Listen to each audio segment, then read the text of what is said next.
మరొకసారి తండ్రి అయిన దేవునికి కృతజ్ఞతాస్తుతులు. కూడి ఉన్న మీ అందరికీ ప్రభు నామమున వందనాలు తెలియజేస్తూ ఉన్నాను. దేవుడు ఇచ్చిన మహాకృపను బట్టి మరి దేవుని వాక్యమును ధ్యానించే గొప్ప అవకాశము మీతో పంచుకునే గొప్ప భాగ్యాన్ని దేవుడు నాకు అనుగ్రహించాడని నేనైతే విశ్వసిస్తూ ఉన్నాను. అయితే ప్రియులారా, చాలా కాలము నుంచి మనము ఉపమానాలను అధ్యయనం చేస్తూ ఉన్నాం.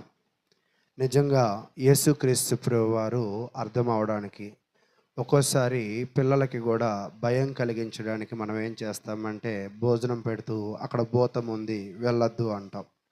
అంటే నిజానికి అక్కడ భూతం ఏమి ఉండదు, కానీ పిల్లోడికి భయం పుట్టించడానికి కొరకు భూతము అనే కథ మనం చెప్తూ ఉంటాం. అయితే దేవుడు కూడా, క్రీస్తు ప్రభువారు కూడా మనలో భక్తిని కలిగించుటకు, తల్లిదండ్రులుగా ఉన్న మీరు మీ బిడ్డలలో భయాన్ని కలిగించాలని ప్రయత్నిస్తూ ఉంటే, క్రీస్తు ప్రభువారు దేవుని ద్వారా మనలో భక్తిని కలిగించడానికి ప్రయాసపడుతూ ఉన్నాడు. ప్రయాసపడుతూ మనకి బోధిస్తున్న విషయాలు ఏమిటి అంటే ఉపమానాలు. కాబట్టి మనందరికీ అర్థమైన రీతిలో పరలోకములో ఎలాంటి పరిస్థితులు ఉంటాయి, ఒక వ్యక్తి పరలోకము చేరాలి అంటే ఎలాంటి పరిస్థితుల్లో మాత్రమే చేరగలడు అనే విధానంలో మనము క్రీస్తు ప్రభువారు ఉపమానాలను మనకి తెలియజేస్తూ ఉన్నాడు. కాబట్టి ప్రియ సహోదరులారా, ఉపమానాలను మనం నేర్చుకుంటున్నామంటే ఖచ్చితంగా కొంత భక్తిని సంపాదించే ప్రయత్నం అయితే చేయాలి. ఒక్కోసారి భార్యలు భర్తలను అడుగుతూ ఉంటారు, ఇప్పటిదాకా ఏం చేసావు, ఏం సంపాదించావు, ఏం కూడపెట్టావు అని అంటూ ఉంటారు కదా. అయితే మీరందరూ మంచి భార్యలే, మీరు అడగరని అనుకుంటున్నాను. కానీ బయట సమాజంలో ఎలా ఉంటారంటే భర్తల్ని నిలదీసే భార్యలు కూడా ఉంటూ ఉంటారు. అంతేనా?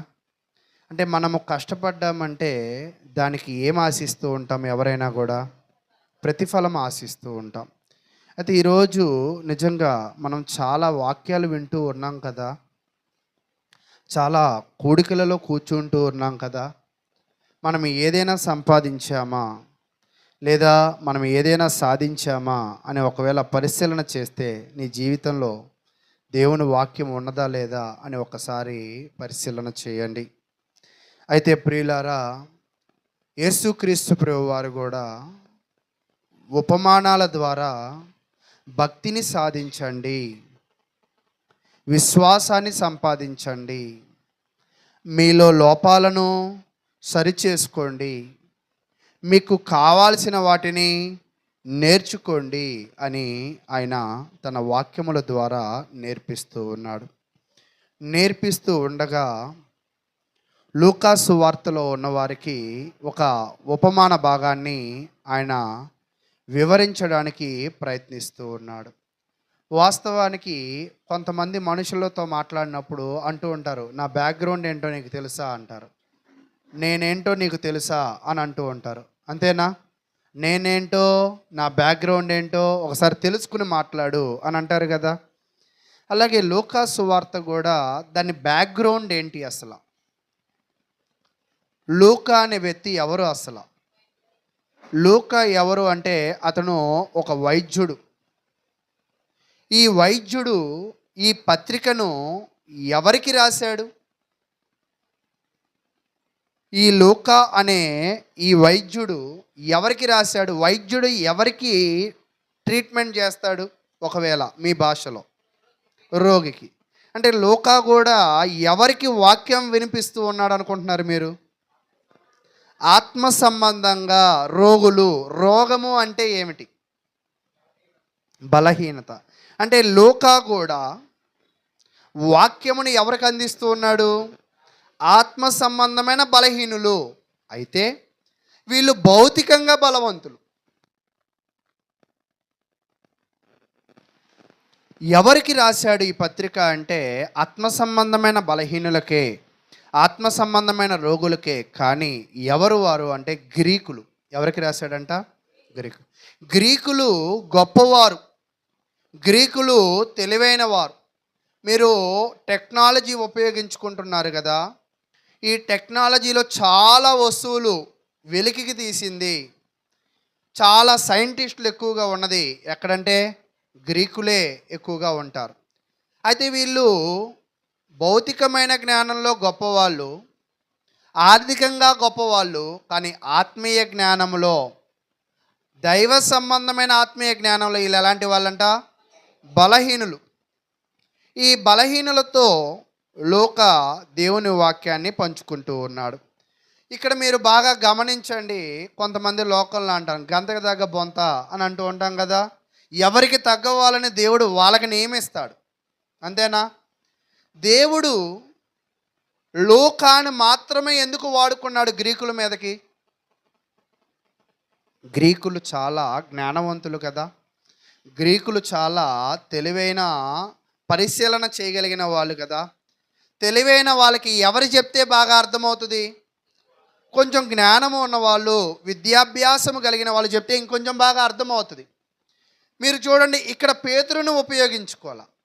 మీరు ఎక్కడైనా చూడండి, సువార్త పుస్తకాలను పరిశీలన చేస్తే ఆత్మ సంబంధమైన జ్ఞానము, భౌతికమైన జ్ఞానము కలిగి ఉన్న వ్యక్తులతోనే వాక్యాన్ని ప్రచురం ఆయన చేశాడు. మత్తయి ఆయన ఎవరు? ఆయన వృత్తి ఏమిటి? Tax collector. అంటే ఆయన ఉద్యోగస్తుడు. ఆయన ఒక ఉద్యోగస్తుడు, ఈయన ఒక ఉద్యోగస్తుడు. బాప్తిస్మం ఇచ్చి యోహాను ఒక ప్రవక్త లాంటి వాడు, మార్కు కూడా ఒక గొప్ప స్థితిలో ఉన్న వ్యక్తే.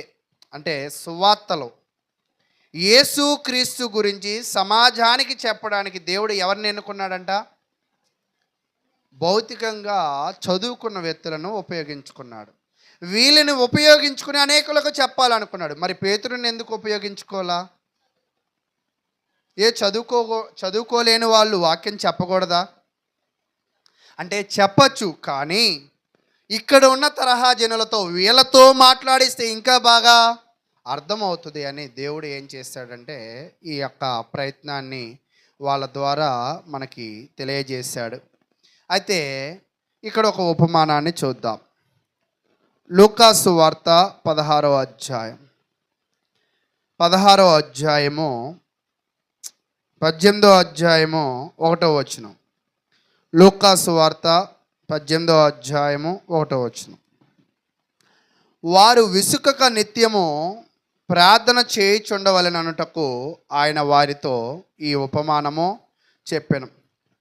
యేసుక్రీస్తు ప్రభువారు ప్రతి వ్యక్తి కూడా ఏమవ్వాలని కోరుకుంటున్నాడంటే ఒక ప్రార్థనాపరుడుగా ఉండాలని కోరుకుంటున్నాడు.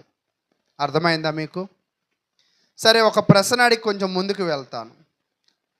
బైబిల్లో ఉన్న పాత నిబంధనలో ఉన్న ప్రార్థనాపరులు ఎంతమంది ఉన్నారో మీరు చెప్పగలరా?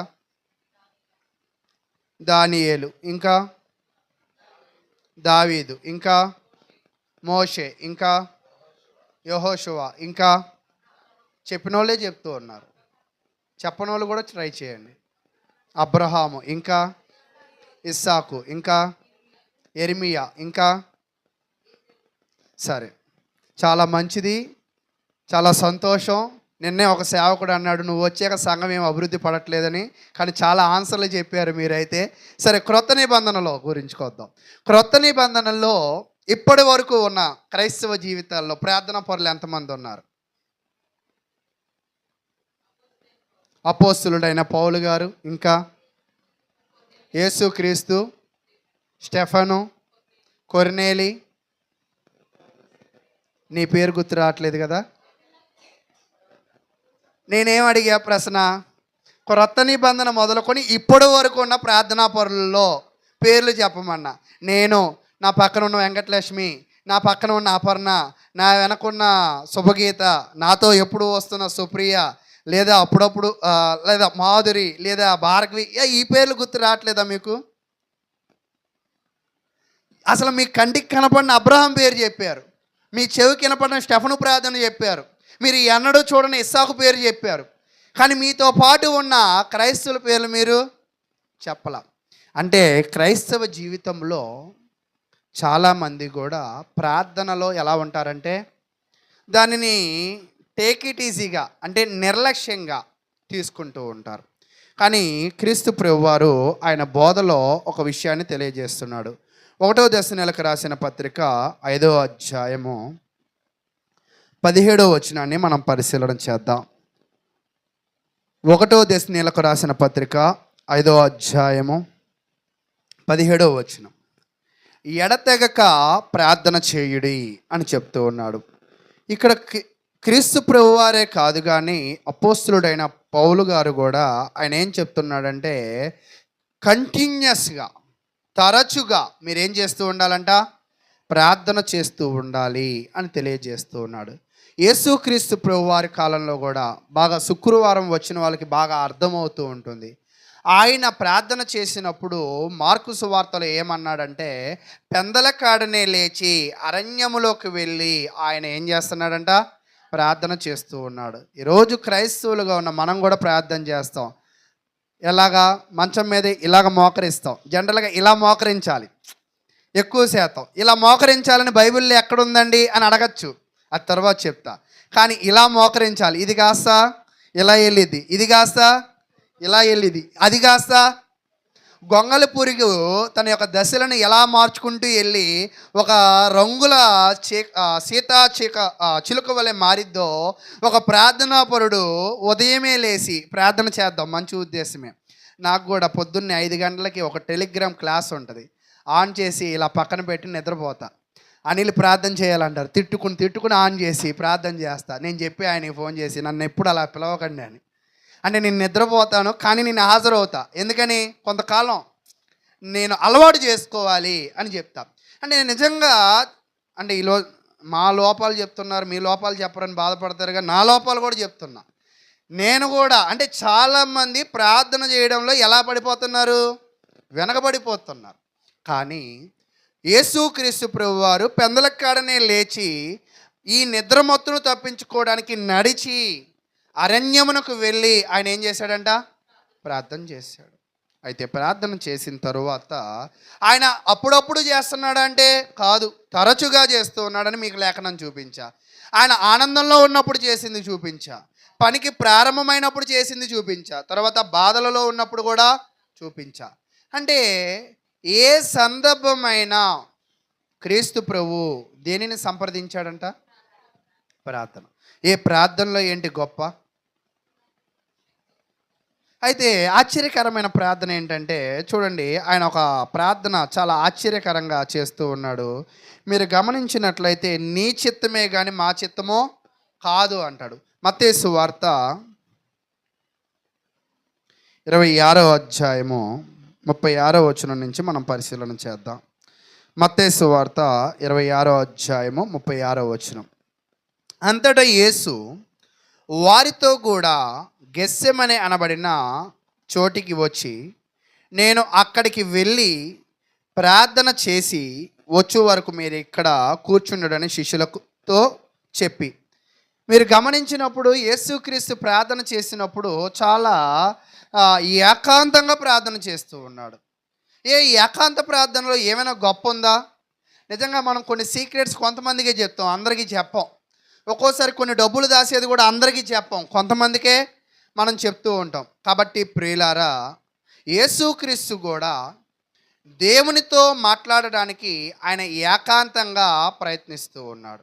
అయితే ప్రయత్నిస్తూ అప్పుడు ఆయన పరిస్థితి ఎలా ఉంది, లేదా ఆయన జీవితం ఎలా ఉంది అంటే 37వ వచనం. ప్రార్థన చేసినప్పుడు ఆయన బ్రతుకు ఎలా ఉంది అంటే, పేతురును జెబెదయి 2 కుమారులను వెంటబెట్టుకుని పోయి దుఃఖపడుటకును చింతాక్రాంతుడొకటకును మొదలుపెట్టెను.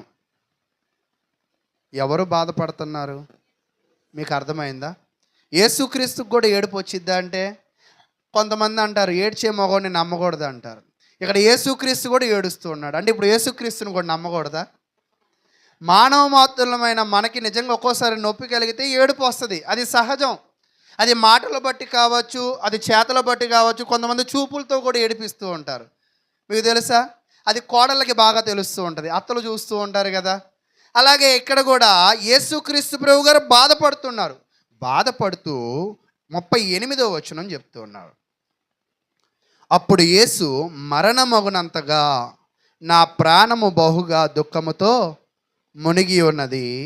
మీరు ఇక్కడ నిలిచి నాతో కూడా మెలకుగా నుండుడని వారితో చెప్పి కొంత దూరం వెళ్ళి సాగిలపడి, నా తండ్రి, సాధ్యమైతే, ఏమంట ప్రార్థనలో, సాధ్యమైతే ఈ గిన్నె నా యొద్ద నుండి తొలగి పోనిమ్ము, అయినను నా ఇష్ట ప్రకారము కాదు, నీ చిత్త ప్రకారమే కానిమ్మని ప్రార్థించను. నిజంగా యేసుక్రీస్తు ప్రార్థన అడిగితే ఎవరి కోసం అడగాలి?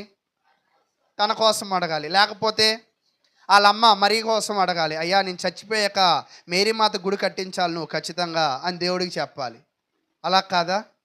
పోనీ అయ్యా నేను చచ్చిపోయాక నా అన్నదమ్ముల్ని నువ్వు పైకి లేపాలయ్యా అని అన్నాడా? అసలు ఈయన ప్రార్థన చేస్తుంటే ఆయన ప్రార్థనలో ఎవరి గురించి ఎక్కువగా ఉంది? ఆయన బాధ లేదు, ఆయన సంతోషం లేదు, ఆయన అవసరం లేదు. ఆయన ప్రార్థన అంతా ఎవరి కోసం చేస్తున్నాడు అసలు? మరలా చదువుతాం చూడండి. కొంత దూరము వెళ్ళి, మత్తయి సువార్త 26వ అధ్యాయము 39వ వచనం. కొంత దూరము వెళ్ళి సాగిలపడి, నా తండ్రి, ఏం పడ్డాడంట? చాలామంది అంటారు కదా, ప్రార్థన నిలబడి చేయకూడదా, కూర్చొని చేయకూడదా, ఖచ్చితంగా సాగిలపడాలా, నమస్కరించాలా, కళ్ళు మూసుకోవాలా అంటే అవును, మనం సాగిలపడాలి. ఈరోజు మనము సాగిలపడి చేసే ఆ పనిని బట్టి మనము తగ్గింపు కలిగి ఉన్నట్లుగా ఆయనకు అర్థమవుతుంది. యేసుక్రీస్తు లాంటి వాడే ఆయన సాగిలపడి, నా తండ్రి, సాధ్యమైతే ఈ గిన్నె నా యొద్ద నుండి తొలగిపోనేమో, అయినను నా ఇష్ట ప్రకారము కాదు. అంటే నేను చేసే ప్రార్థన చేయగలను, కానీ నువ్వు చేసే పని మాత్రం నా ఇష్ట ప్రకారం చేయొద్దు. అది ఎవరి ఇష్ట ప్రకారం చేయి? నీకు ఏదైతే ఇష్టమో, నీకేదైతే అనుకూలమో అదే చేయయ్యా. అడగడం మాత్రం అడుగుతున్నా. ఈ నొప్పి నేను తట్టుకోలేకపోతున్నా, ఈ బాధను నేను తట్టుకోలేకపోతున్నా, కానీ నీ చిత్తం ఏదైతే ఉందో అదే చేయి. చాలామంది ముసలోళ్ళు అంటూ ఉంటారు, మనకు కూడా తెలుసు కొంతమంది. నేను కూడా ఒక ముసలావిని చూస్తూ ఉన్నా. ఒక ప్రాంతంలో మంచాన అస్థిపంజరాన పడుంది. నిజంగా ఆమె వెళ్ళిపోతే బాగుండని ఆమె అనుకుంటున్నారు, వాళ్ళు ఇరుగు పొరుగు అనుకుంటున్నారు, ఆమెను చూస్తున్నాం మేము కూడా అనుకుంటున్నాం ఆమె పడుతున్న బాధను బట్టి. కానీ ఆమె ప్రాణము వెళ్ళట్లా. అంటే ఈరోజు ఒక పుట్టుక కానీ, ఒక మరణము కానీ, ఒక జీవితం కానీ ఏదైనా ఎవరి చిత్తమంట? మనం అనుకుంటూ ఉంటాం మనల్ని మోసం చేసింది ఈడు, మనల్ని ముంచింది ఈడు అని. కానీ ఏది జరిగినా కూడా అది ఎవరి చిత్తంలో జరుగుతుంది? దేవుని చిత్తమే. మీరు ఒక ప్రశ్న అడిగి కొంచెం ముందుకు వెళ్ళే ప్రయత్నం చేస్తా. యేసుక్రీస్తుని పరిసయ్యులు, శాస్త్రులు, యూదులకు అప్పచెప్పింది ఎవరు? ఇప్పుడే దేవుడు అన్నారుగా మీరు, ఏది జరిగినా. ఒక్కోసారి మనం ఏమనుకుంటామంటే వాళ్ళు కూడా అదే అనుకున్నారు. ఇస్కరియోతు యోధ ఒక దొంగ దొంగ దొంగ అన్నారు. అయితే ఆయన కాదు దొంగ. అలా జరగాలని దేవుడు ముందుగానే ఏం చేశాడు? నియమించాడు. కాబట్టి ప్రియులారా, జరుగుతుందంతా కూడా దేవుడు మన మంచికే చేస్తూ ఉంటాడు. ఒక్కోసారి ఆశ్చర్యకరమైన విషయం ఏమిటంటే, యోసేపును 10 మంది అన్నదమ్ములు కొట్టి బావిలో పడేసినప్పుడు వాళ్ళ అన్నయ్య మీద ఏమొచ్చి ఉండొచ్చు? ఒకవేళ కోపం వచ్చి ఉండొచ్చు. నిజంగా నాకు అర్థం కాని విషయం ఏంటంటే, అంత పైనుంచి కింద పడేస్తే ఏదో ఒక ఎముక ఇరగాలిగా. ఎముక ఇరగలేదంటే యోసేపు బలవంతుడు కాదా? సరే, ఇంకొక ప్రశ్న అడుగుతా. యోసేపు అన్నదమ్ముల దగ్గరికి ఒక్కడే వచ్చాడా, గుంపుగా వచ్చాడా? అంటే జ్ఞానవంతుడా కాదా? అంటే వీళ్ళ దగ్గర నుంచి తప్పించుకునే బలం ఉంది, పారిపోయే జ్ఞానం ఉంది, కానీ ఏమయ్యాడు? ఆ పరిస్థితులకి సరెండర్ అయిపోయాడు. ఆ పరిస్థితులకి సరెండర్ అయిపోయాడు కాబట్టి 7 సంవత్సరాల తర్వాత తన జీవితం, రాజు తర్వాత బావిలో ఉన్నవాడు ఇప్పుడు ఎక్కడ కూర్చున్నాడు?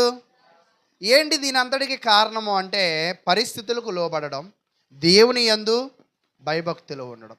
కాబట్టి ప్రియులారా, ఇదంతా మనము మన జీవితంలో మనం ముందుకు వెళ్ళాలి అంటే మనం చేయవలసిన పని ఏమిటి అంటే, ఎఫెసీల పత్రికలో మనకు చెప్తూ ఉన్నాడు అన్నమాట. ఎఫెసీలు రాసిన పత్రిక 6వ అధ్యాయము, ఎఫెసీలు రాసిన పత్రిక 6వ అధ్యాయం 18వ వచనాన్ని నేను చదువుతూ ఉన్నాను. ఎఫెసీలు రాసిన పత్రిక 6వ అధ్యాయము 18వ వచనం. ఆత్మ వలన ప్రతి సమయమునందును ప్రతి విధమైన ప్రార్థన విజ్ఞాపనలను చేయుచు ఆ విషయమై సమస్త పరిశుద్ధుల నిమిత్తమును పూర్ణమైన పట్టుదలతో విజ్ఞాపన చేయుచు మెలకుగా ఉండుడి. నిజంగా భక్తులు ప్రార్థన చేసినప్పుడు వాళ్ళ ప్రార్థనలో దేవుని చిత్తం నెరవేరాలన్నారు. పద్దాక ప్రార్థన చేయమని చెప్పాడు. ప్రార్థనలో ఎవరి కోసం విజ్ఞాపన చేయమన్నాడంట? సమస్తమైన సమస్త విష ఆ విషయమై సమస్త పరిశుద్ధుల నిమిత్తము. నిజంగా ఈరోజు మన ప్రార్థనలో ఎక్కువగా ఏముంటుందంటే, అయ్యా వందనాలు, మా అమ్మని మా నాన్నని కాపాడు, నా రాకపోకల్లో తోడుగా ఉండు, మా ఆయనకి తోడుగా ఉండు, నాకేదో ఉద్యోగ ప్రయత్నాల్లో ఉన్నా ఉద్యోగమే, మా పిల్లలకి ఆరోగ్యం లేదు, ఆమెన్. ఎంతసేపట్లో అయ్యింది ప్రార్థన? 5 నిమిషాలు కూడా. నిజంగా 5 నిమిషాలు పైబడి ప్రార్థన చేసేవాళ్ళు ఒకవేళ మనలో ఎవరైనా ఉన్నారా? 5 నిమిషాలు పైబడి, ఒకవేళ 5 నిమిషాలు పైబడి ప్రార్థన చేసేవాళ్ళు మనలో ఉండొచ్చేమో. కానీ నేను ఇప్పుడు ఒక ప్రార్థనా పరుడిని చూపిస్తా మీకు. ఆ ప్రార్థనా పరుడు ఎలాంటి వాడు అంటే, ఆయన ఒక పనిని చేయాలనుకున్నాడు. ఆ పనిని చేయాలనుకున్నప్పుడు ఆయన ఏం చేశాడంటే ప్రార్థన చేయడం ప్రారంభించాడు. ప్రార్థన చేసి ఎంతసేపు ఆయన ప్రార్థన చేశాడు అంటే, ఒకవేళ మనం చూస్తూ ఉన్నప్పుడు లూకా సువార్త 6వ అధ్యాయం, లూకా సువార్త 6వ అధ్యాయము 12వ వచనాన్ని మనం పరిశీలన చేద్దాం. లూకా సువార్త 6వ అధ్యాయము 12వ వచనం. ఆ దినముల యందు ఆయన ప్రార్థన చేయుటకు కొండకు వెళ్ళి దేవుని ప్రార్థించుట యందు రాత్రి గడిపెను. వాస్తవానికి మనము చూస్తున్న ప్రకారం రాత్రి అంటే ఎప్పటి నుంచి ఎప్పటి వరకు? మా ఈవినింగ్ 6 నుంచి మార్నింగ్ 6 వరకా? 5 వరకా? చెప్పండి. 4 వరకు? ఎప్పటి నుంచి ఎప్పటి వరకు? సరే, ఊరికే రఫ్గా 6 to 6 వేద్దాం, 12 గంటలు. అంటే యేసుక్రీస్తు కూడా ఇంచుమించుగా తన జీవితంలో ఒక పనిని చేయాలనుకుంటున్నాడు. ఒక పనిని చేసి ఒక పేరు పెట్టాలనుకుంటున్నాడు. ఈరోజు నిజంగా మనం కూడా పిల్లలకు పేర్లు పెడతాం అనుకుంటాం కదా. పిల్లల పేర్లు పెట్టాలంటే గూగుల్లో ఎదుగుతూ ఉంటాం, లేదా మీ అయ్యగారినో మీ పాస్టర్ గారినో అడుగుతూ ఉంటారు. కొంతమంది తెలియక ఆయన చెప్తేనే మనకు తెలియాలా, మనకు తెలియదా అని వాళ్ళు కూడా పెట్టుకుంటూ ఉంటారు. కానీ ఒక పని చేసే ముందు క్రీస్తు ప్రభువారు 12 గంటలు ప్రార్థన చేశాడు. ఒక పని చేసే ముందు ఆ పని మీద నిలబడ్డ వాళ్ళమే మనం ఈరోజు. ఆ పని ఏంటో తెలుసా? ఆయన పౌలు అంటే అపోస్తులను నియమించాడు. అక్కడ కింద చెప్తున్నాడు, ఉదయం అయినప్పుడు ఆయన తన శిష్యులను పిలిచి వారిలో 12 మందిని ఏర్పరిచి వారికి అపోస్తులు అని పేరు పెట్టాను. అంటే అపోస్తులను నియమించింది ఎవరు? క్రీస్తు ప్రభువారు.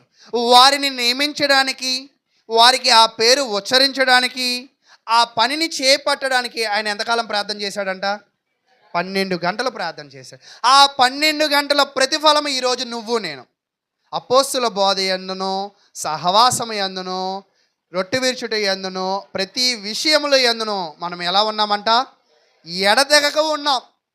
అంటే ఆ 12 గంటలలో ఉన్న పవర్ ఇప్పటికి కూడా మనం చూస్తున్నామా లేదా?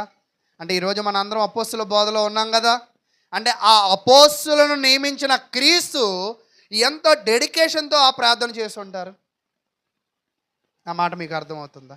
అయితే ప్రియులారా, నేను కూడా ఏం చెప్తున్నానంటే, మన జీవితంలో, క్రైస్తవ జీవితంలో మనం బాగా ప్రార్థనా పరులుగా ఉండాలి. నిజంగా ప్రార్థన చేయాలన్నా, బైబిల్ చదవాలన్నా పరమ చిరాకు ఎవరికంటే ఈ భూమి మీద క్రైస్తవులకే. ఈ మాటలు బయట వాళ్ళకి చెప్తే చాలా బాగా వింటారు. నేను కూడా బయట ప్రాంతాలకే కానీ ప్రార్థనకి వెళ్ళినప్పుడు సంఘస్థుల కన్నా బయట వాళ్ళే ముందు వస్తారు. ఎప్పటి నుంచో ఉన్న సీనియర్ల కన్నా జూనియర్లే ముందు వస్తారు. వాళ్ళకన్నా వీళ్ళే బాగా మాట వింటారు. ఒబీడియంట్ అంటే విధేయులుగా ఉంటారు.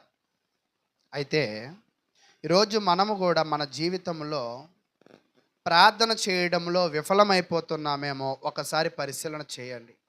ఎందుకంటే ప్రార్థన ఎంత శక్తిదో, ఎలాగ చేయాలో, ఎప్పుడెప్పుడు చేయాలో క్రీస్తు ప్రభువారు ఆయన మనకు నేర్పించిన వ్యక్తిగా చూస్తూ ఉన్నాం. మీ అందరికీ కూడా తెలుసు, శోధనలో ప్రవేశించకుండా ఎడతెగక ప్రార్థన చేయాలి అని చెప్తూ ఉంటాడు. ఈరోజు నీ జీవితంలో శోధనలు రాకూడదు అంటే, లేదా ఆ శోధనలను జయించాలి అంటే నువ్వు ఖచ్చితంగా ఏం చేయాల్సిందే మరలా? అంటే దేనికి వెళ్ళినా కేంద్రీకృతం ఎక్కడికి వెళ్ళింది మళ్ళీ ఎక్కడికి వచ్చి ఆగుతుంది? అక్కడే ఆగుతుంది. నేను కూడా మీకు ఒక చిన్న సంఘటన చెప్పే ప్రయత్నం చేస్తా. ఒక సైకలాజికల్గా డిఫాల్ట్ ఉన్న ఒక వ్యక్తి ఒక చోట థెరపీ చేయించుకుంటున్నాడు. థెరపీ చేయించుకుంటూ ఆయనకి అక్కడ ఏదో నచ్చగా అక్కడ మానేసి ఇంకొక హాస్పిటల్కి వచ్చాడు. అక్కడ కూడా నేనే కనపడ్డా. ఆయన కొంచెం ఫీజులు పోయాయి, నాకు ఫీజులు పోయాయి. మళ్ళీ నేను ఎక్కడికి తెచ్చానని ఆ డాక్టర్ అనుకుంటుందేమో అని నేను అనుకున్నా. అంటే ఒక్కోసారి కొంతమందిని మనం చూస్తూ ఉన్నప్పుడు ఇక్కడ ఉంటాడా అక్కడ ఉంటాడా అని అనుకుంటూ ఉంటాం కదా. ఎక్కడ చూసినా అదే కదా అని అనుకుంటాం కదా. మన జీవితాల్లో ప్రతి సమస్యకి కూడా ఎక్కడ చూసినా చేయవలసింది ఏంటో తెలుసా? ప్రార్థన. కాబట్టి ఆ ప్రార్థన మనం చేయగలుగుతున్నామా? ఆ ప్రార్థనలో మనం సమయాన్ని గడపగలుగుతున్నామా? సరే, ఇదంతా పక్కన పెడితే ఈ ఏకాంత ప్రార్థన మనం చేయగలుగుతున్నామా? కుటుంబ ప్రార్థన మనం చేయగలుగుతున్నామా? సహవాస ప్రార్థన మనం చేయగలుగుతున్నామా? సంఘ ప్రార్థన మనం చేయగలుగుతున్నామా? అయితే అపోస్తుల కార్యాన్ని మనం పరిశీలన చేస్తున్నప్పుడు అపోస్తుల కార్యములు 12వ అధ్యాయం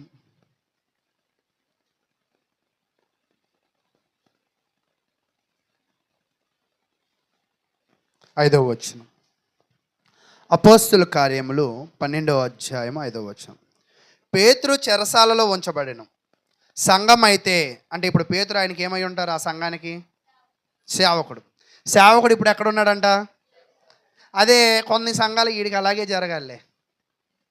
కానీ ఇక్కడ ఆయనలో ఉన్న లోపాలని, ఆయనలో ఉన్న సమస్యలని కాకుండా పేతురు చెరసాలలోకి వెళితే సంఘం అయితే అతని కొరకు అత్యాసక్తితో దేవునికి ప్రార్థన చేయుచుండెను. ఈరోజు సంఘం అంతా కూడా నిజంగా మీకు సేవకుడు నచ్చినా మీకు నచ్చకపోయినా, మీరు గౌరవించకపోయినా, మీరు ఎలా చూసినా మీరు బాగుండాలంటే మీరు ఎవరి కొరకు ప్రార్థన చేయాలో తెలుసా? ముందు సేవకుడి కొరకు ప్రార్థన చేయాలి. నిజంగా మీ ప్రార్థనలో మీరు మనస్ఫూర్తిగా మీ ఆత్మీయ పరిశీలనలో మీ సేవకుల కొరకు ప్రార్థనలు మీరు చేశారా? మీ సేవకుల కుటుంబాలు బాగుండాలని మీరు ప్రార్థన చేశారా? అయితే ప్రార్థన అంటే ఎప్పటిదాకా మనం ఏం నేర్చుకున్నామంటే, ప్రార్థన అంటే ఎదుటివారి కొరకు చేయడం, ప్రార్థన అంటే సమస్యలో ఉన్న వారికి చేయడం, ప్రార్థన అంటే సంఘము కొరకు చేయడం, ప్రార్థన అంటే మరి మన కొరకు మనం కూడా చేసుకోవడం. ఈ ప్రార్థన ద్వారా వచ్చే ప్రతిఫలం చాలా గట్టిగా ఉంటుంది. కాబట్టి దానిని యేసుక్రీస్తు ప్రభువారు ఏం చెప్తున్నారంటే శిష్యులను చేయమని తెలియజేస్తూ ఉన్నాడు. లూకాసు వార్త 18వ అధ్యాయము 1వ వచనాన్ని మనం చదువుకుంటున్నాం.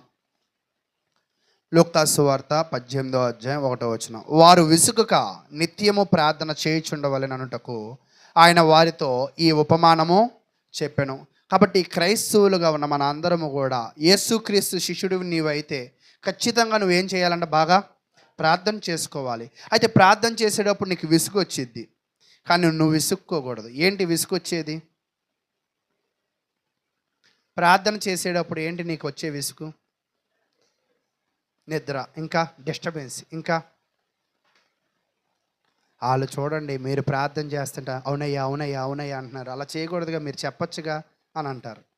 పోన్లే అవునయ్యా అవునయ్యా అన్నం వల్ల వాళ్ళకి నిద్ర రావట్లా, నువ్వెందుకు వాళ్ళు నిద్రపోమంటావు?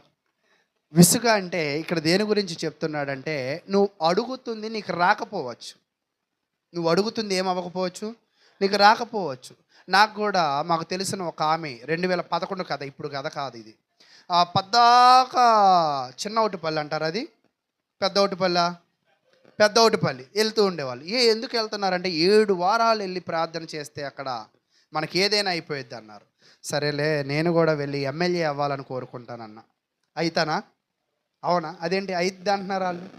అంటే ఇక్కడ మనం గమనించవలసిన విషయం ఏమిటి అంటే, ఒక్కోసారి మనము చేసే ప్రార్థన ప్రతిఫలాలు రాకపోవచ్చు, ఒక్కోసారి ఆలస్యంగా కూడా రావచ్చు. అబ్రహాము సంతానాన్ని దేవుడు ఏం చేస్తా అన్నాడంటే, ఇసుక రేణువులంతా నక్షత్రాలంతా ఎక్కువ చేస్తా అన్నాడు. కానీ అబ్రహాంకి ఎంతమంది పుట్టారు? ఒక్కడే పుట్టాడు. అదేంటి ఈయనేమో ఇసుక అన్నాడు, ఆ నక్షత్రం అన్నాడు అని భయపడ్డా? ఆ ఒకడికి ఎంతమంది పుట్టారు? పోనీ ఇక్కడైనా అభివృద్ధి పడిందా? ఆ ఇద్దరికి ఎంతమంది పుట్టారు? అక్కడ కనపడింది. ప్రతిఫలం ఎన్నో జనరేషన్లో వచ్చింది. ఒక్కోసారి మనం అనుకుంటూ ఉంటాం, నాకు కూడా ఒక సేవకులు, మీకు తెలిసిన సేవకులు అలెక్స్ గారు పిలిచారు. అన్న చాలా చేస్తున్నాను కానీ ఏంటో ప్రతిఫలం ఏం కనపట్లేదు అన్న. అంటే ఒకవేళ నువ్వు కట్టే ఈ పునాది, నువ్వు కట్టే ఈ గోడ, నువ్వు కడుతున్నావు కాబట్టి గోడగా కనపడుతుందేమో, దూరం వెళ్ళాక చూడు, అప్పుడు నీకేం కనపడుతుంది? అది ఒక ఇల్లు కనపడుతుంది. అప్పుడు ఆకారం కనపడుద్ది. కొంత సమయం తర్వాత దానిలో అనేకులు కూడుకుంటారేమో. కానీ ఇప్పుడు నువ్వు చేయాల్సింది ఏంటంటే ప్రతిఫలం ఆశించద్దు. కట్టే విధానంలో లోపము లేకుండా కట్టుకుంటూ నువ్వేం చేయాలంట? వెళ్ళిపోతూ ఉండు అన్నాడు. అంటే ఇది రేపటి తరానికి భవిష్యత్తు ఏమో, ఇది తర్వాత నీ తరం కాదు, ఆ తర్వాత తరానికి భవిష్యత్తు ఏమో, ఎవరికి తెలుసు? కాబట్టి ప్రియులారా, మనము ప్రార్థన చేసేటప్పుడు ఏదైనా రాకపోతే రాలేదని మనం ఏం చేయకూడదు? గింజుకోకూడదు. ఈరోజు చిన్నపిల్లల నుంచి పెద్దవాళ్ళ దాకా లేనిది ఏంటంటే సహనం. ఇలా కోరుకోగానే వచ్చేయాలి, ఇలా కోరుకోగానే ఏది రాదని మనం పిల్లల దగ్గర నుంచి మనం కూడా నేర్చుకోవాలి. తగిన సమయం ముందు ఫలాలు ఫలిస్తాయి, తగిన కాలంలో వర్షాలు కురుస్తాయి, తగిన సందర్భంలో ఆశీర్వాదాలు వస్తాయి. ఈ నెలలో కూడా నాకు కొన్ని వార్తలు వినగానే చాలా ఆనందం అనిపించింది. ఎందుకంటే అవును, దేవుడు మనము చేసే ప్రార్థనకు ప్రతిఫలం ఇస్తున్నాడు అన్నప్పుడు మనకేమనిపించింది? చాలా ఆనందం అనిపించింది. అయితే అలా నువ్వు కూడా ఆనందాన్ని పొందాలంటే నువ్వు ఎప్పుడు కూడా ఏం చేస్తూ ఉండాలంట? ప్రార్థన. అలాగే ఒకరోజు నేను ఒక టెస్ట్ పెట్టా మన సంఘంలో, ప్రార్థన చేయండి అని. చాలామంది ప్రార్థన చేయడం తప్పే చేశారంటే మా గురించి మాకు అడుక్కోవడం రాదంటే వచ్చు, కానీ ఆ విధానం తప్పు ఉంది.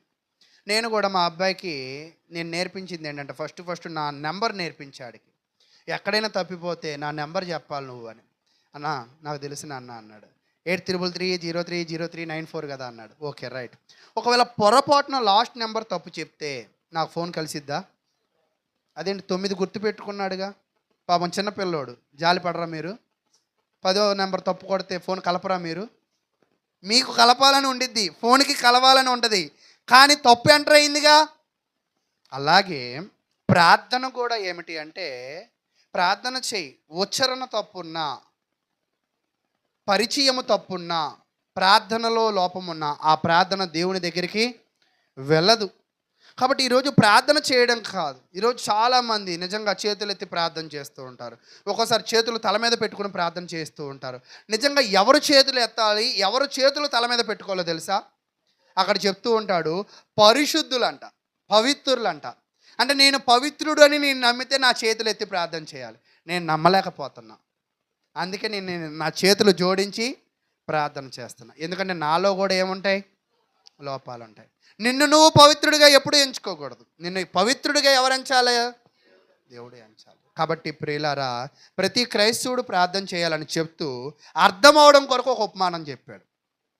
ఈరోజు ఆ ఉపమానాన్ని మనం చదువుదాం. లూకాసు వార్త 18వ అధ్యాయము, లూకాసు వార్త 18వ అధ్యాయము సహోదరులు 2వ వచనాన్ని చదవండి.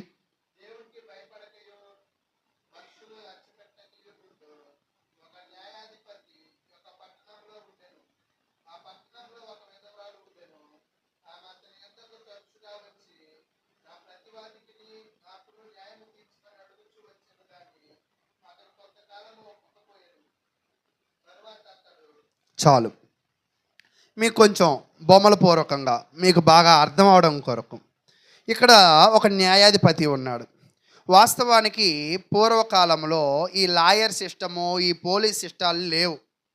మోషే కాలంలో కూడా మనం పరిశీలన చేస్తూ ఉన్నప్పుడు ఏదైనా పొరపాటు జరిగితే వాళ్ళు ఎవరి దగ్గరికి వెళ్ళాలంటే న్యాయాధిపతుల దగ్గరికి వెళ్ళాలి. ఫస్ట్ మోషే దగ్గరికి వెళ్ళాలి.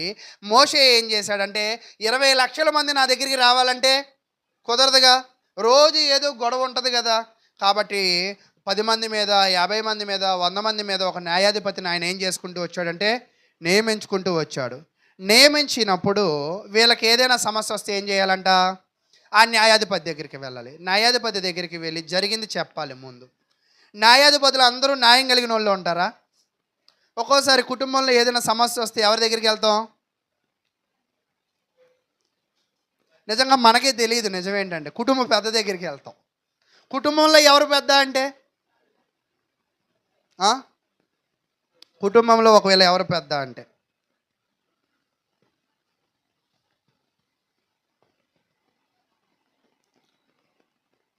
వాస్తవానికి కుటుంబంలో ఎవరు పెద్ద అంటే మనకు ముందు ఎవరు బాగా ఎక్కువ కాలం బ్రతికారో వాళ్ళే పెద్ద. ఎందుకంటే వాళ్ళు చాలా అనుభవాలు చూసుంటారు. మీకు కూడా హోషేయ గ్రంథంలో ఒక ప్రశ్న అడిగా. చిన్న ప్రవక్తలకి పెద్ద ప్రవక్తలకి తేడా ఏంటి అని అడిగా. నాకు తెలిసి సుప్రియ అనుకుంటా. చిన్న ప్రవక్తలు అంటే చిన్నగా ఉండేది చిన్న ప్రవక్త, పెద్ద ప్రవక్తలు అంటే పెద్దగా ఉండేది పెద్ద ప్రవక్త. అది మీకు నవ్వు వచ్చింది కదా, అదే నిజం, అదే ఆన్సర్. అలాగే కుటుంబంలో పెద్ద ఎవరు అంటే పెద్దగా ఉండేవాళ్ళు పెద్ద, చిన్నగా ఉండేవాళ్ళు చిన్న. ఈ చిన్నోళ్ళు ఆ పెద్దోళ్ళ దగ్గర ఏం చేయాలి? కొన్ని నేర్చుకోవాలి. కానీ కొంతమంది చిన్నోళ్ళు పెద్దోళ్ళ దగ్గర ఏం అడగరు, అంతేనా? కాబట్టి ఒక ఆమె వెళ్ళింది అక్కడ, అదిగోండి వెళ్ళి ఆ న్యాయాధిపతిని ఏమడుగుతుందంటే కొన్ని రిక్వెస్ట్ చేస్తూ ఉంది. ఏమని రిక్వెస్ట్ చేస్తుంది? అయ్యా మాకు సమస్య వచ్చి పడింది, కాబట్టి ఆ సమస్యను నువ్వు తీర్చయ్యా అని రిక్వెస్ట్ చేస్తూ ఉంది. కానీ ఆ న్యాయాధిపతి ఎలాంటి వాడు అంటే రోజు వస్తుంది, రోజు వింటున్నాడు, కానీ ఆమెకి ఏం చేయట్లేదంట, న్యాయం తీర్చట్లా.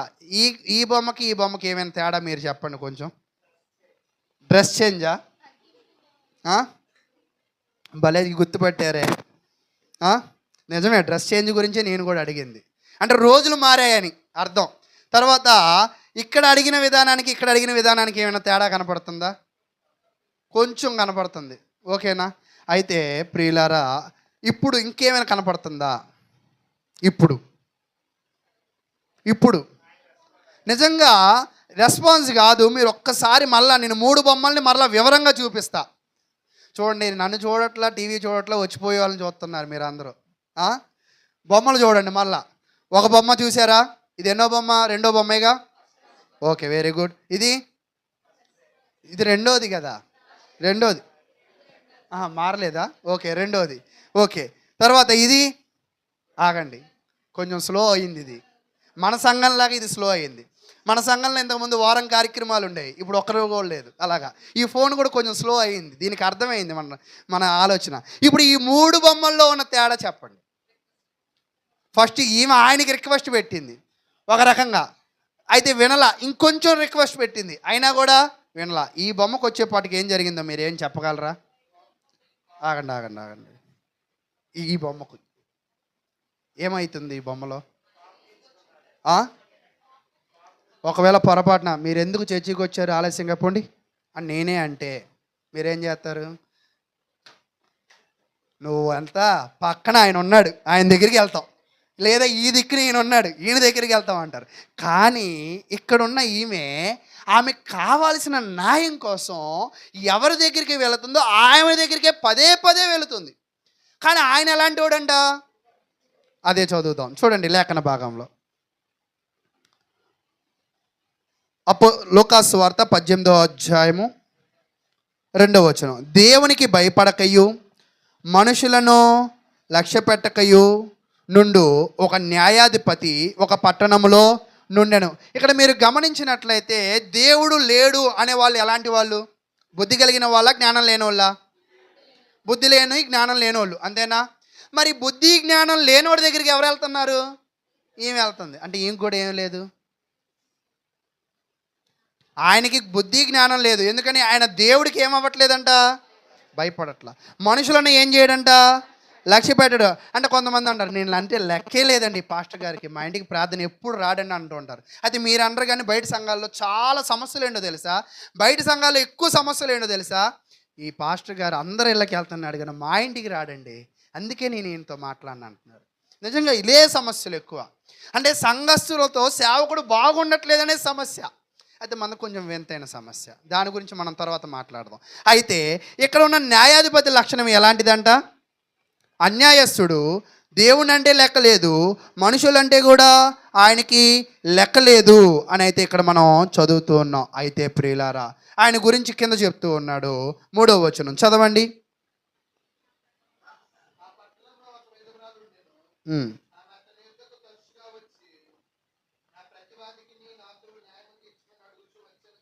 ఉమ్, ఓకే, చాలు. ఇప్పుడు దాకా ఆమె వస్తుంది, ఎందుకు వస్తుంది? ఇప్పుడు దాకా మనకు అర్థం కాల ఎందుకు వస్తుందంటే, వాళ్ళకి ఆ పక్కన వాళ్ళకి ఏదో సమస్య ఉంది. నిజంగా ఆ సమస్య ఉన్నప్పుడు ఆ సమస్యను పరిష్కరించేవాడి దగ్గరికి వెళ్ళిందా, సమస్యను రేకెత్తిచ్చేవాడి దగ్గరికి వెళ్ళిందా? అతను పరిష్కరిస్తాడని నమ్మెళ్ళిందా, లేదా సమస్యను మరింత పెద్దది చేస్తాడని నమ్ముతుందా? ఈరోజు ఒక్కోసారి నిజంగా మనకు ఆశ్చర్యంగా ఉండిద్ది. సమస్యను పరిష్కరించు అంటే ఆ సమస్యను వాళ్ళు ఏం చేస్తారు, ఒక్కోసారి కొంచెం గోరుతో పోయేది ఎలా చేస్తారు, గొడవలాగా దాస్తారు. చివరికి ఈ మర్డర్ ఎందుకు జరిగిందంటే ఇదిగో దీనికోసం జరిగిందంటారు. మొన్న కూడా నేను చూశాను, ఆ, భర్త తిట్టాడని భార్య వెళ్ళి సూసైడ్ చేసుకుందంట. అవును, మనకు అనిపిస్తుంది తిడితే సూసైడ్ చేసుకుంటారు, అలా అయితే మా ఆయన ఎన్ని తిట్టాడు అని అనుకుంటాం. అలాగే అనుకుంటామా లేదా? అంటే ఆమె మనసు ఆ మాటను కూడా తీసుకోలేకపోతుంది ఆ అమ్మాయి. అంటే ఇందాకే మీకు చెప్పే కదా, చిన్నోడి దగ్గర నుంచి పెద్దోడి దగ్గర దాకా ఈరోజు ఏమి లేదు మనుషుల్లో, సహనం లేదు. సహనం. తిడితే తిట్టాడు చూద్దాంలే అని అనుకుంటున్నారా? కోపం వస్తే కొంచెం ఉప్పు ఎక్కువేయి, కొంచెం కారం ఎక్కువేయి, నువ్వు చచ్చిపోతే ఏమొచ్చింది దీనికి? ఉండేదో ఏడిపించవచ్చు కదా. ఇప్పుడు ఉండి ఏడిపించే భార్యలు లేరా? ఉన్నారా లేదా? అలాగా ఒప్పుకుంటున్నారు. సరే, అయితే ఇప్పుడు ఇతను ఎలాంటి వాడంటే అన్యాయస్తుడైన న్యాయాధిపతి, కానీ ఈయన ఏం చేయాలి, జనాలకి న్యాయం తీర్చాలి. ఈయనది ఒక గొప్ప పని అయిపోయింది. ఈయనేమో అన్యాయస్తుడు, కానీ జనాలకి ఏం చేయాలి, న్యాయం తీర్చాలి. అయితే ఈయన దగ్గరికి వచ్చింది ఎవరంటే ఒక విధవరాలు. ఎవరండి? ఒక విధవరాలు. నిజంగా మనం ఎవరితో అయినా మాట్లాడచ్చు, కానీ విధవరాల విషయాలలో కలగజేసుకుని వాళ్ళకి నష్టము చేయాలన్నా, వాళ్ళని బాధ పెట్టాలన్నా, వాళ్ళ వెనక గోతులు తీయాలన్నా, వాళ్ళకి ఎవరు లేరు కదా వాళ్ళని హింస పెట్టాలంటే, ఒకవేళ ఆ విధవరాలు నిన్నేం చేయలేకపోవచ్చేమో, వాళ్ళ సంతానం నిన్నేమి చేయలేకపోవచ్చేమో, కానీ బైబిల్లో ఏం చెప్తాడంటే విధవరాల పక్షాన ఎవరుంటారంట? దేవుడు ఉంటాడు. మరి విధవరాల పక్షాన దేవుడు ఉంటాడని మనకు తెలుసు, కానీ అలా విధవరాలుగా ఉన్న భర్త లేని వాళ్ళని మనం నిజంగా ఎన్నో మార్లు మన నోటితో దూషించే వాళ్ళుగా కూడా ఉంటాం. అంతేనా? కాబట్టి ప్రియులారా, నేనేం చెప్పాలని ప్రయత్నం చేస్తున్నానంటే, ఇప్పుడు ఆ విధవరాలు ఏమనుకుందంటే, నేను విధవరాలను కదా, అంటే నేను బలవంతురాలని కాదు కదా, నాకు న్యాయం కావాలి అంటే ఈ న్యాయాధిపతే తీర్చగలడు అని ఆ న్యాయాధిపతి మీద పరిపూర్ణమైన విశ్వాసముతో, పరిపూర్ణమైన నమ్మకంతో ఆయన దగ్గరికి వెళ్ళింది. వెళితే ఈ న్యాయాధిపతి కుక్కను గసినట్టు గసురుతూ ఉన్నాడు ఒక్కొక్కసారి. అసలు మన మాటే వినట్లా, అది అర్థమవుతుంది, కానీ ఏం చేస్తుంది, పదే పదే వెళుతూ ఉంది. అయితే ఈ బీద విధవరాలు గురించి ఆమె ఆమె ఈ విధవరాలు ఏం చేస్తుందంటే, తనకి సహాయం కోరుతూ ఎడతెడిపి వెళుతూ ఉంది. వెళుతూ ఉన్నప్పుడు జరిగిన సందర్భాన్ని చూద్దాం. 4వ వచనం. అతడు కొంతకాలము ఒప్పకపోయాను. అంటే ఈమె చెప్పే బాధ వినడం లేదు. ఈమెకి న్యాయం తీర్చడానికి రమ్మంటే ఏం చేస్తున్నాడంట, న్యాయమో తీర్చనంటున్నాడు. ఒకరోజు విని విని విని అలిసిపోయి ఏం చెప్పాడంటే, ఇప్పుడు ఆన్సర్ చెప్పాడు. ఏమని? నువ్వు ఎన్నోసార్లు వస్తున్నావు కదా, నీకు నేను న్యాయమేమి, ఆ మొక్క ఏదో మొదటి దగ్గరే చెప్పొచ్చుగా, ఇప్పటిదాకా ఎందుకు అంటే, అందుకే ఆయన ఏమన్నాడు, అన్యాయస్తుడు అన్నాడు. అన్యాయస్తులు ఏం చేస్తారు, తిప్పుకుని తిప్పుకుని తిప్పుకుని లాస్ట్లో ఏమంటారు, లేదంటారు. వస్తా వస్తా వస్తా అని లాస్ట్లో ఏమంటారు, రానంటారు. చేస్తా చేస్తా చేస్తా అని లాస్ట్లో ఏమంటారు, చేయనంటారు. అలాగే ఈ న్యాయాధిపతిలో కూడా ఇతను ఎందుకు అన్యాయస్తుడు అయ్యాడంటే, విన్నాడు కదా. నిజంగా ఒక్కోసారి మనం దారిని పోయే కొంతమందిని పరిశీలన చేస్తూ ఉన్నప్పుడు మన కళ్ళల్లో నీళ్లు తిరుగుతూ ఉంటాయి. ఒక్కొక్కళ్ళ కథలు వింటున్నప్పుడు మన కళ్ళల్లో నీళ్లు తిరుగుతుంటాయి. కథలే వినక్కల్లా టీవీ సీరియల్ చూసిన ఆ వెన్నుపోటులు, ఆ బాధలు చూస్తూ ఉన్నప్పుడు కూడా మనకు కూడా ఏం కలుగుతూ ఉంటాయి. నిన్న కూడా ఒకళ్ళు ఫోటో పెట్టారు, చూడండి ప్రపంచం ఎలా మారింది అన్నాడు. ఏంటని జూమ్ చేసి చూస్తే ఒక పిల్లి సినిమా సీరియల్ చూస్తూ ఉంది. అంటే చివరికి ఈ జంతువులు సహితం కూడా దేనికి అట్రాక్ట్ అయిపోయాయి, వీటికి అట్రాక్ట్ అయిపోయాయి. అంటే అట్రాక్ట్ అయిపోయి దాని భావజాలాలకి ఎవరు బాగా కనెక్ట్ అయిపోయారు, టెలివిజన్కి కనెక్ట్ అయిపోయారు. కానీ ఇక్కడ ఈ విధవరాల బాధకి ఆ న్యాయస్థుడు ఏం అవ్వలేదు, కనెక్ట్ అవ్వలేదు. కాబట్టి నువ్వు వెళ్ళిపో అమ్మా, నీకు నేనేమి న్యాయమో తీర్చను. ఈరోజు నిజంగా ఇలాంటి వాళ్ళు సమాజంలో ఉన్నారు. మేలు చేయగల సమర్థులే, మేలు చేయొచ్చు, ఉపయోగపడచ్చు, కానీ వాళ్ళు ఏం చేయరు, మనకి ఉపయోగపడరు. అయితే కానీ ఈమెం చేసింది, 5వ వచనం చెప్తున్నాడు, చదవండి 5వ వచనాన్ని.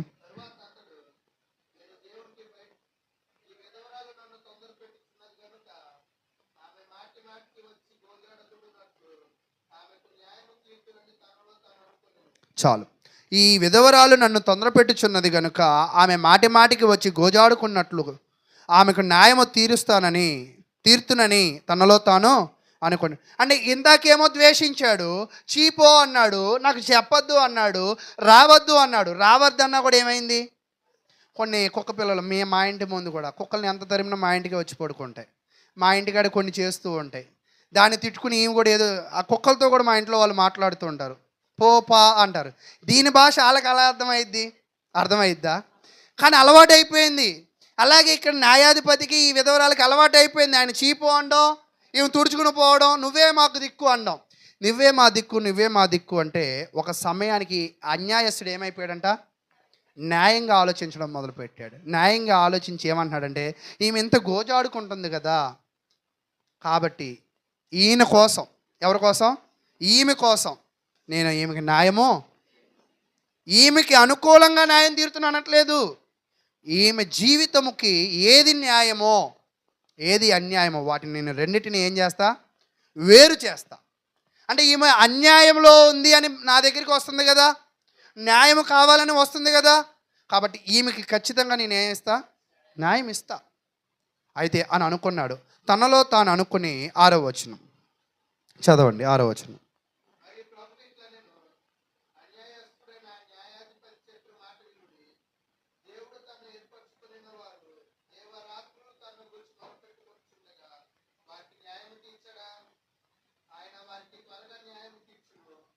చాలు. ఇక్కడ ఏం చెప్తున్నాడంటే, ప్రారంభం ఏమిటి అంటే విసుగక ప్రార్థన చేయండి అన్నాడు కదా. ఇందాక విసుగంటే మీకు అర్థం కాల. విసుగంటే పాపం మీకు తెలియక నిద్ర అనుకున్నారు. ఇప్పుడు విసుగంటే మీకు అర్థమైందా?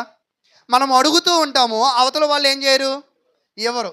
మీ సేవకులు మీ సంఘంలో బాగా సహనంగా ఉన్న వాళ్ళు ఎవరంటే మీరు ఎవరి పేరు చెప్తారు? సేవకుడు. అబ్బా భలే పేరు చెప్పారు మీరు, సేవకుడు. ఇంకా ఎందుకు సేవకుడు మీకు విసుగుదల ఆయనకు ఉండదని మీరు అనుకుంటున్నారు? ఎవరో ఒకరు ఆయన్ని కూడా ఇసుకిస్తూ ఉంటారు, అంతేనా? ఇంకా సేవకుడికి అసలు ఎందుకు ఇసుకొచ్చింది? ఆ మాట నేను చెప్తే గొడవ అయింది. మీరే చెప్పండి. చెప్పిన మాట ఎవరి కోసం చెప్తున్నాడు? ఆ మాట మీకోసం చెప్తే మీరు వినట్లా. మీరు ఎలా పోతే ఆయన ఎందుకు ఇసుక్కోవాలి? మీరు వినాలని ఖచ్చితంగా. ఈరోజు నిజంగా మా వాడు ఎల్కేజీ యూకేజీ బాగా స్కూల్కి వెళ్ళాడు. నేను అనుకున్నా వీడికి నా లక్షణాలు ఏం రాలా, దేవుడికి స్తోత్రం అనుకున్నా. అయితే 1వ తరగతి నుంచి ఆడు స్కూల్కి 1వ తరగతి కూడా బాగా వెళ్ళాడు. మరలా అన్ని కొంచెం గవర్నమెంట్లో సీట్ వస్తే మళ్ళీ 1వ తరగతి వేసాం. ఇప్పుడు ఈ మధ్య డాడీ అంటున్నాడు. ఏంట్రా అన్న? నేను అల్లబుద్ధి కావట్లేదు అన్నాడు. సరే ఈరోజు వెళ్ళు, రేపు వద్దులే అంట. అంటే ఇంకా ప్రతిరోజు అడుగుతూనే ఉంటాడు.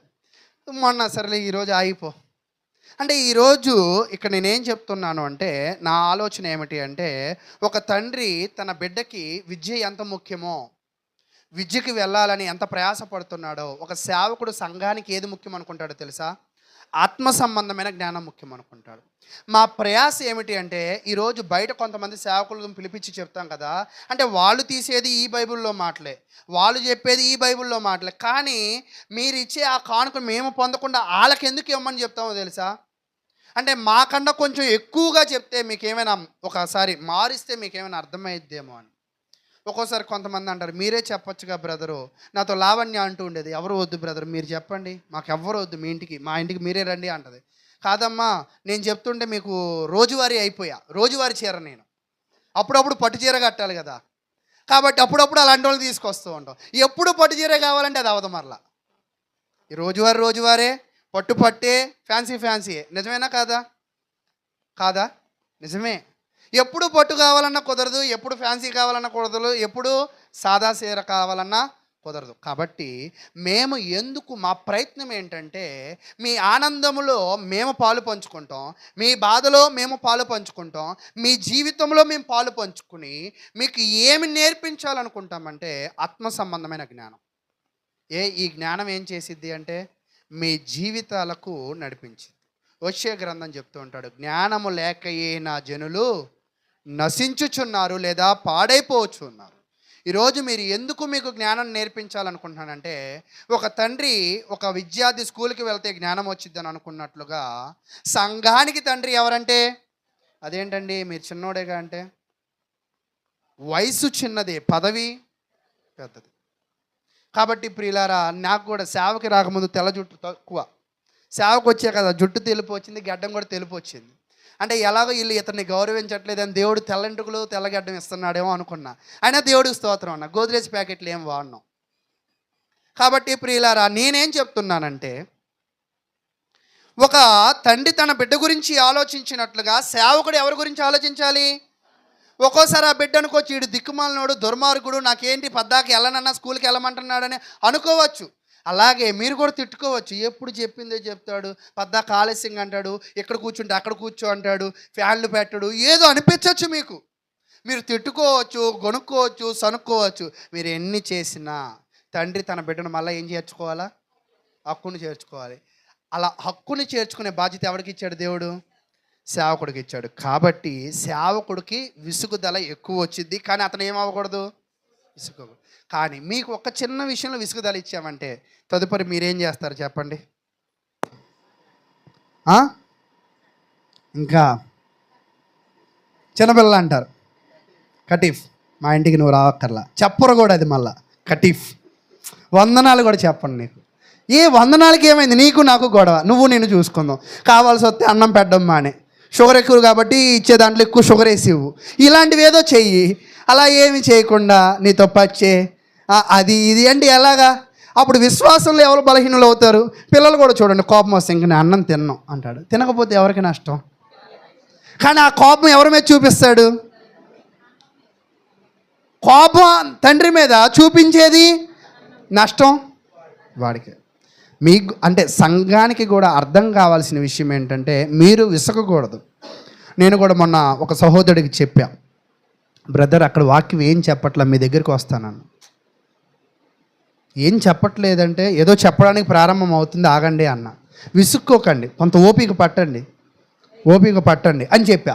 అయితే ఈరోజు క్రైస్తవ జీవితాల్లో కూడా సంఘంలో జనులు ఎలాగ ఉండాలంటే, కొంచెం ఓపిక ఉండాలి. ఓపిక ఉందా? కాబట్టి ఆ ఓపిక ఇప్పుడు ఎవరిలో కనపడుతుంది? ఈ విధవరాల్లో కనపడుతుంది. కాబట్టి ఈ విధవరాల దగ్గరికి వచ్చే ఆ న్యాయాధిపతి దగ్గరికి వచ్చిన ఈ విధవరాలకి ఆ న్యాయాధిపతి ఎలాగా సహాయం చేశాడో, న్యాయం తీర్చాడో, ఎలాంటి పరిస్థితులు నీ జీవితంలో ఎదురైనా నువ్వు పదే పదే దేవుని దగ్గరికి వచ్చి అర్జించినప్పుడు దేవుడు కూడా నీ జీవితంలో ఏం తీరుస్తాడంట? న్యాయం తీర్చేవాడిగా ఉంటాడని దేవుని వాక్యం అయితే తెలియజేస్తున్నాడు. ఇందాక చీపో అన్నాడు, ఇప్పుడు ఏం జరుగుతుందో మీరు ఏం చెప్పగలరా?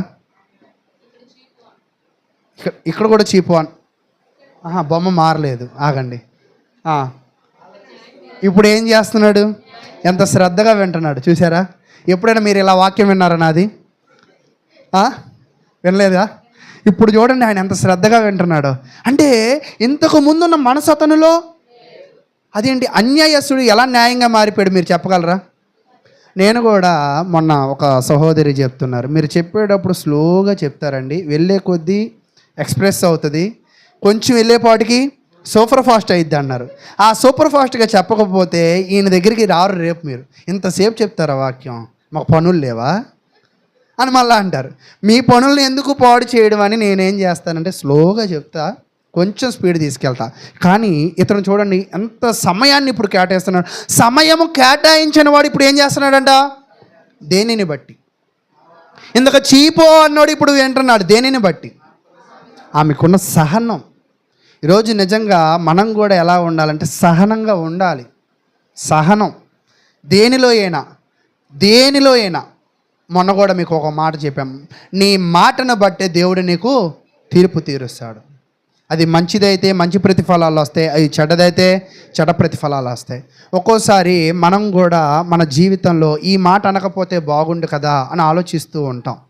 కాబట్టి నేను కూడా ఏం చెప్తున్నానంటే, మీ జీవితంలో మీరు కూడా ప్రార్థన చేసేటప్పుడు మీరు ప్రార్థన చేసేవి ఒక్కోసారి మీకు దక్కకపోవచ్చు. అయితే మీరు నేర్చుకోవాల్సిన విషయం ఏంటంటే, ఏదో పొరపాటు ఉందేమో సరి చేసుకోవడానికి ప్రయత్నం చేయండి. అది ఆలస్యం అవ్వచ్చు కానీ ఖచ్చితంగా అది నీదైతే అక్కడ ఒక మాట ఉంటుంది యెషయా గ్రంథంలో, ఏంటో తెలుసా? సహాయం చేయనేరకు ఉండినట్లు యెహోవా హస్తము కురచకాలేదు, ఆయన చెవులు విననేరకు ఉండినట్లు ఆయన చెవులు మందగించల. ఆయన సహాయం చేయగలడు, ఆయన నీ ప్రార్థన వినగలడు, కానీ కొంచెం నీలో లోపాలు సరి చేసుకోవడానికి ఆయన దాన్ని ఏం చేస్తాడంట? మనం కూడా అంటున్నాం, ఈడు బండి కొనమంటున్నాడు బ్రదరు, డబ్బులు ఉన్నాయి కానీ ఇప్పుడు కొన్నాం, కొంతకాలం ఆగుతా అంటారు. ఎందుకంటే ఏజ్ రావాలి, కొంతకాలం ఆగాలి. అలాగే దేవుడు కూడా మనకి కావాల్సింది దయచేయడానికి ఆయన ఒక సమయాన్ని నిర్ణయిస్తాడు, ఖచ్చితంగా నిర్ణయిస్తాడు. నేను కూడా చిన్న సంఘటన మీకు చెప్పి కొంచెం ముందుకు వెళ్తాను. ఏంటంటే ఫోన్ మాట్లాడుతూ అటు వెళ్ళా, ఒకళ్ళు బయటకు వచ్చారు, మీరు మొన్న ఇంటి అద్దెకి వచ్చారు కదా అన్న. అవునండి అన్న. ఇప్పుడు ఏం తీసుకుంటారా అన్న. మొన్న ఇల్లు బేరం వచ్చింది, మంచి ఫిగర్ వచ్చింది, అంటే మంచి రేట్ వచ్చింది. నేనేమనుకున్నానంటే ప్రార్థన చేసి ఆ ఇల్లు అద్దెకిస్తే అమ్ముతా, అద్దెకి ఇవ్వకపోతే అమ్మకూడదు అని అనుకున్నా. అప్పుడు ఆమె ఏమో మాట్లాడాల, ఇప్పుడు పిలిచి కోసుకుంటారా, తీసుకుంటారా, ఉంటారా అంటుంది. అంటే సమయం ఏమైపోయింది? దాటిపోయింది. అంతేనా? అలా దాటిపోయి నేను కూడా ఆమెకి ఏం చెప్పానంటే, అమ్మేసి ఇక్కడికి వద్దాం అనుకున్నానండి, ఇప్పుడు మేము అది అమ్మట్లేదు, ఇక్కడికి కూడా రాలేకపోతున్నాము అని చెప్తూ ఉన్నా. ఒక్కోసారి మనం ఎదురు చూసినప్పుడు కొన్ని రానంత మాత్రాన దేవుడు అన్యాయస్తుడు, ఇవ్వనంత మాత్రాన తల్లిదండ్రులు చెడ్డవాళ్ళు కాదు. కాబట్టి వారికి తెలుసు ఏ సమయానికి ఏది ఇవ్వాలో, నీకు ఏది మంచిదో వాళ్ళు ఆయన నీ కొరకు ప్రార్థన చేస్తూ ఉంటారు. కాబట్టి ప్రియులారా, ఇప్పుడు వినిన తర్వాత ఆయన ఏం చేశాడంటే, ఇప్పుడు ఏమి ఇంకా చెలరేగిపోతుంది. ఏం చెలరేగిపోతుంది? ఆమెకి జరిగిన అన్యాయం మొత్తం చెప్తుంది. ఒక్కోసారి కొంతమందిని ఇలా గిల్లితే చాలు కళ్ళగా ఇలా నీళ్ళు గారిపోతూ ఉంటే చాలా ఎమోషన్ అయిపోతూ ఉంటారు. అది ఈమె కూడా చెప్తూ ఉంది. చెప్పగా ఆ బాధను ఆయన విన్నాడు. వినిన తర్వాత చీపు అన్నాడు కూడా, ఏంటమ్మా ఏమైంది చెప్పమ్మా, నువ్వు బాధపడద్దమ్మా అంటున్నాడు. అంటే బొమ్మలు చెప్తున్నా, బైబిల్ చెప్పట్లా మీకు. అయితే చివరికి ఆమెకి ఏం తీర్చాడంట? భలే ఇది సస్పెన్స్ వస్తుంది మనకి. న్యాయం తీర్చాడు. కాబట్టి ప్రియులారా, నేను కూడా ప్రేమపూర్వకంగా చెప్పే విషయం ఏమిటి అంటే, మీరందరూ కూడా మీ జీవితంలో ఏం చేయాలంటే ప్రార్థన చేసుకోవాలి. ఒక్కోసారి ప్రార్థించినవన్నీ ఇట్టే దొరకవు, వాటి కొరకు కొంతకాలం మీరు ఏం చేయాలంట? ఎదురు చూడాలి. ఒక్కోసారి అన్ని మేలులే జరగవు, కొన్ని కీడులు కూడా జరుగుతాయి. వాటిని కూడా ఏం చేయాలి? కొంచెం తట్టుకోవాలి. వాటన్నిటిని బట్టి నువ్వేం చేయాలంటే దేవునికి ప్రార్థన చేసుకోవాలని ఈ యొక్క విధవరాల చరిత్ర నుంచి మనకి అర్థమవుతుంది.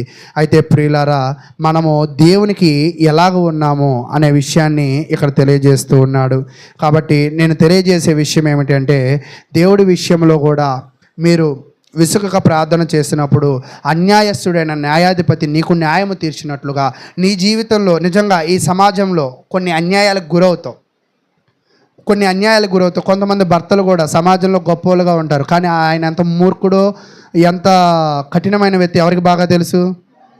చెప్తూ ఉంటాడు, నంగనాచిగా బాగానే కనపడతాడండి, ఈయన గురించి మీకు ఏం తెలియదండి అని అంటూ ఉంటారు కదా. నిజంగా బయటికి బాగా కనపడతాం, లోపల చెడ్డోళ్ళమే. అలా అని విడిచి వెళ్ళిపోవడం అనేది సరైనది కాదు. అదే ఏ సంబంధమైనా, అది భార్యాభర్తలు అవ్వచ్చు, తల్లిదండ్రులు అవ్వచ్చు, ఎవరైనా కూడా కొంతకాలం మనం ఏం చేయాలంట? విసుగక ప్రార్థన చేస్తూ సహనంతో ఆ మార్పు కోసం ఎదురు చూడండి. అన్యాయస్తుడి దగ్గరికి వెళ్ళి న్యాయం కోరుకుందా, ఎంత వెరిబాగులదాయి అని అనుకున్నాం ఇందాక. కానీ ఇప్పుడు ఆమె ఎలాంటిదాయి? జ్ఞానం కలిగిందాయి. ఖచ్చితంగా ఆయన న్యాయం తీర్చాడు. న్యాయం తీర్చిన తర్వాత ఆమె ఏం చూడండి, ఆమె పరిస్థితి అయ్యా సాగిలపడింది. అంటే ఏం చెప్తుంది? చాలా థ్యాంక్స్ చెప్తుంది ఒక రకంగా. కాబట్టి ప్రియులారా, నేను కూడా ప్రేమపూర్వకంగా మీకు తెలియజేసే విషయం ఏమిటి అంటే, మీరు కూడా మీ అనుదిన జీవితాల్లో బాగా ప్రార్థన చేసుకోండి. ఈరోజు క్రైస్తవులుగా మనం చెప్పుకుంటున్నాం, కానీ ప్రార్థన రాని వాళ్ళు ఉన్నారు, ప్రార్థన చేసుకోని వాళ్ళు కూడా ఉన్నారు. కాబట్టి మీరు కొన్ని స్థానిక సంఘాలు చూస్తూ ఉన్నప్పుడు ఆదివారం రాగానే ప్రతి సభ్యులు ఏం చేస్తారంటే సేవకుడి దగ్గరికి వెళ్ళి వాళ్ళతో కాసేపు మాట్లాడి వాళ్ళతో ప్రార్థన చేయించుకుని వెళుతూ ఉంటారు. ఎందుకంటే ఒక్కోసారి రానోళ్ళు మీరు చేస్తే మంచిది కదా అని చేస్తూ ఉంటారు. ఈరోజు నిజంగా మనము చేసుకోవట్లేదు, సేవకులతో చేయించట్లేదు, పోనీ ఇళ్లలో ప్రార్థన పెట్టుకోండి అంటే అది కూడా చేయట్లా. ఇలా ప్రార్థనలు అన్నిటికీ నువ్వు దూరం అయితే నీ జీవితానికి న్యాయం దొరికిద్దా? అసలు నా ప్రశ్న అర్థమైందా? ప్రార్థనకి రండి అని ఎందుకు అడుగుతున్నామంటే, నీకు న్యాయం దొరకాలంటే, ఈ సమాజంలో ఉన్న దుష్టులతో నిన్ను నువ్వు కాపాడుకోవాలి అంటే, లేదా ఈ జరుగుతున్న పరిస్థితుల్లో నిన్ను నువ్వు ముందుకు తీసుకువెళ్ళాలి అంటే నీకు ఒకళ్ళ సహాయం కావాలి. ఆయన ఎవరంటే దేవుని యొక్క సహాయం కావాలి. కాబట్టి దేవుని సహాయం నీకు కావాలి అంటే ఖచ్చితంగా నువ్వేం చేయాలంటే దేవునికి ప్రార్థన చేసేవాడిగా ఉండాలని తెలియజేస్తూ ఉన్నాను. అయితే ఒక వాక్యాన్ని చూపించి ఇంకా నేను ఈ యొక్క వాక్య భాగాన్ని ముగిస్తాను. 1 పేతురు రాసిన పత్రిక 1 పేతురు రాసిన పత్రిక 2వ అధ్యాయము 9-10 వచనాలు. అయితే మీరు చీకటిలో నుండి ఆశ్చర్యకరమైన తన వెలుగులోనికి మిమ్మల్ని పిలిచిన వాని గుణాతిశయములను ప్రచురము చేయి నిమిత్తము ఏర్పరచబడిన వంశమును, రాజులైన యాజక సమూహమును, పరిశుద్ధ జనమును, దేవుని సొత్తైన ప్రజలై ఉన్నారు. అన్యాయస్తుడి అంత న్యాయం తీర్చగలిగినప్పుడు ఇక్కడ ఏం చెప్తున్నాడంటే, మీరు నన్ను నమ్ముకున్నారు కదా, మీరు నన్ను నమ్ముకోవడాన్ని బట్టి, క్రీస్తులో బాప్తిసం పొందడాన్ని బట్టి మీరు పాపములో నుంచి వెలుగులోకి వచ్చారు, లోకములో నుంచి సంఘములోకి వచ్చారు, లోక బాంధవ్యాల్లో నుంచి దేవుని ప్రజలు అవ్వడానికి, దేవుని సొత్తు అవ్వడానికి అవకాశము వచ్చి ఉంది. తర్వాత 10వ వచనం, ఒకప్పుడు ప్రజగా ఉండక ఇప్పుడు దేవుని ప్రజలైతే. ఇంతకుముందు మీరేంటో నాకు పక్కన పెడితే ఇప్పుడు మీరందరూ ఎవరంట? దేవుని ప్రజలు. ఒకప్పుడు కనికరింపబడక ఇప్పుడు కనికరింపబడిన వారైతిరి. కాబట్టి ప్రియులారా, మీరందరూ కూడా, సంఘంలో ఉన్న మీ అందరూ కూడా ఎలాంటి వాళ్ళంట? కనికరింపబడిన వాళ్ళు. మీ మీద ఎవరు కనికరం ఎక్కువ చూపిస్తారంట? దేవుడు కనికరాన్ని మీ మీద చూపించాలంటే మీరు దేవునికి ఏం చేయాలంటే అనుదినము ప్రార్థన చేయాలి. ఒకవేళ ప్రార్థనలో వెనకబడిన, సంఘ కార్యక్రమాల్లో వెనకబడిన జీవితంలో మీరు ఖచ్చితంగా ఏమైపోతారంట? వెనకబడిపోతారు. కాబట్టి ప్రియులారా, మీరు జీవితంలో వెనకబడకూడదని మీరు అనుకుంటే మీరు ప్రార్థనకి రండి. మీరు మీ జీవితంలో గొప్ప స్థితిలోకి వెళ్ళాలి అంటే మీరు ప్రార్థన చేసుకోండి. అది కూడా ఆ ప్రార్థన ఎలా చేయాలంటే విసుగక చేయండి. ఒక్కోసారి అనిపిస్తూ ఉంటుంది, నాకంటే కింద ఉన్నోళ్ళే బాగా పాటలు పాడగలరు, కానీ మీ దురదృష్టం నేను సింగర్ అవ్వాల్సి వచ్చింది. కానీ మీరు విసుక్కోకుండా వినాలి, తప్పదు. అలాగే మీరు కొన్నిటిని మీరు ఏం చేయాలంట? తట్టుకోవాలి. తట్టుకోను అంటే కొత్త రూపం రాదు. తల్లి తట్టుకుంటేనే బిడ్డకి కొత్త రూపం, అంతేనా? బంగారం తట్టుకుంటే దానికి కొత్త రూపం. తట్టుకున్న ప్రతి దానికి దేవుడు ఏ రూపం ఇస్తాడంట? కొత్త రూపం. కొత్త రూపం నువ్వు రావాలంటే నువ్వేం చేయాలంటే ఖచ్చితంగా విసకక తట్టుకుంటూ అక్కడ ఉన్న వాటికి లోబడుతూ జీవించడానికి ప్రయాసపడండి. దేవుడు మిమ్మల్ని, మీ కుటుంబాలను దీవిస్తాడు. మీరు ఆసక్తిగా వింటున్నారు, ఇంకా చెప్పాలనిపిస్తుంది. కొంతమంది అడుగుతున్నారు, తొందరగా ఆపేస్తున్నారంటే ఆరాధన అని. నేను గంట చెప్తున్నాను, కానీ మీకు తొందరగా అనిపిస్తుంది, కొంచెం ఇంకా పెంచుకుంటూ వెళదాం. కాబట్టి మీరందరూ ఓపికగా వినండి. మీరందరూ కూడా చక్కగా దేవునిలో వర్ధిల్లుతారని కోరుకుంటూ ఇప్పుడు దాకా విన్న మీ అందరికీ ప్రభు నామమున వందనాలు తెలియజేస్తూ ముగిస్తూ ఉన్నాను.